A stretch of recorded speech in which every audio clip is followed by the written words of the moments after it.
মাতাকে খাওয়া যাবে। তাহলে এই 14 বছরের জন্য কি শুধু তোমাদের গোমাতা? তাহলে কেমন তোমাদের ধর্ম যে 14 বছরের শুধু গোমাতা, মানে 14 বছরের গোমাতা শেষ, তাকে কেটে দাও? তাহলে নিজের মা, আপনাদের যাদের মারা বয়স হয়ে গেছে তাদেরকে কেটে দাও, মেরে দাও, গলায় পাতলে দাও। আমি সরকারের কাছে এটা আবেদন করবো, এসব গোমাতা ফাতা করে কিচ্ছু হবে না। আপনি আমাদের ব্যবসার লাইনটাকে ভালো করুন, এইভাবে আমাদেরকে শেষ করবেন না।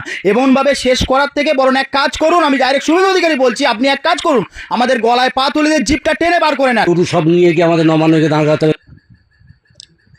আমি বহুদিন আগে থেকে বলছি, বিজেপি কিছু হিন্দুদের খুশি করতে গিয়ে মুসলিমদের পেছনে আছলা বাঁশ দেওয়ার চেষ্টা করে, কিন্তু প্রতিবারেই বিজেপির সেই বাঁশ মুসলিমদের পেছনে না ঢুকে হিন্দুদের পেছনেই ঢোকে।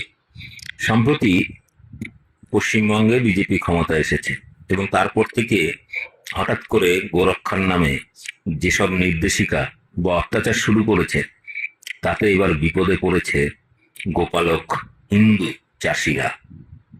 ভয়ঙ্কর এই রিপোর্টটি দেখুন এবং ব্যাপক শেয়ার করুন। নিজেরা খেটে খাবো কি আর গরুকে খাবো কি? আমাদের গরু কুরবানি করতে দিক, আর না হলে এই লোক আত্মহত্যা মরে যাবে, সরকারের দায় নিতে হবে। একাধিক লাইনে শুধু সারি সারি গরু, এ মাথা থেকে একবার শেষ প্রান্তে পর্যন্ত গরু সব নিয়ে গিয়ে আমাদের নবান্নকে দাঁড় করাতে হবে। গরু নিয়ে নবান্নে পৌঁছে যাবেন। 14 বছর পরে গোমাতাকে খাওয়া যাবে। তাহলে এই 14 বছরের জন্য কি শুধু তোমাদের গোমাতা? এই বিকল্প রাস্তা বার করে দিক, নইলে তো আমাদের মরা ছাড়া কোনো লাইন নেই। এক্ষুনি যে তাহলে হচ্ছে গলায় দড়িতে মরলে ভালো হয়। তে সরকারকে বলবো এইভাবে না মেরে আমাদের হাতে বিষ তুলে দেখ, আমরা বিষ খাই। আমাদের তো গরু বিক্রি না করলে আমাদের চলবে না, আমরা কি করে খাবো? আমাদের তো ব্যবসায়ী এইটা, দুধ শেষ হবে গরু বিক্রি করবে। গরু নিয়ে তাহলে নবান্ন ছেড়ে দিয়ে আসবো না বেঁধে দিয়ে আসবো? তারা বলছি এই গরু নিয়ে নবান্নে পৌঁছে যাবেন। একটা গরুর দাম 2 লাখ 2.5 লাখ টাকা বিক্রি করে, বউদের গয়না, শ্বশুর বাড়িতে গয়না এনে, ভাইদের গয়না নিয়ে সব বন্ধক দিয়ে এসব গরু বাছুর খেয়ে মানুষ করেছি।